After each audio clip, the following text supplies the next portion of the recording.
So what exactly are sales objections? Some salespeople, as well as some sales trainers, often confuse questions with objections.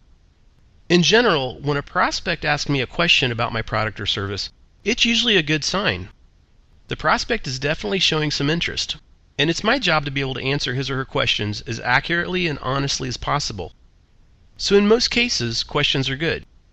Now there may be some scenarios when questions might be perceived as bad, such as if your prospect asks you a question like, "Chris, don't get me wrong, but since I already own a similar product like yours, wouldn't buying your product just duplicate what I already have?"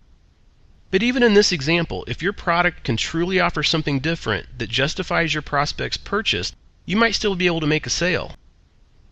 Now, a sales objection is a completely different animal than just a question from your prospect. An objection is a comment made by your prospect that is expressing disapproval or negation of his or her need for your product, or your prospect's making a comment that is alluding to his or her procrastination of purchasing your product or service at your sales presentation. In other words, an objection is any comment or action by your prospect that may void the possibility of your prospect making a purchase during your sales presentation. Objections, whether big or small on scale, will stand between you making a sale and helping your client, or walking out of any presentation without a committed sale.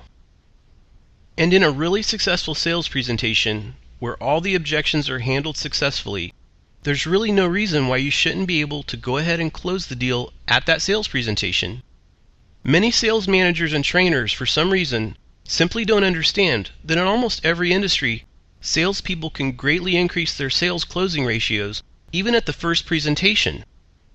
It's always been my goal, in almost every industry I've sold in, to actually attempt to close the sale when I'm making a sales presentation. Some sales managers and salespeople feel they need to meet with a client 3 or 4 times, or that it may even take months to close a deal.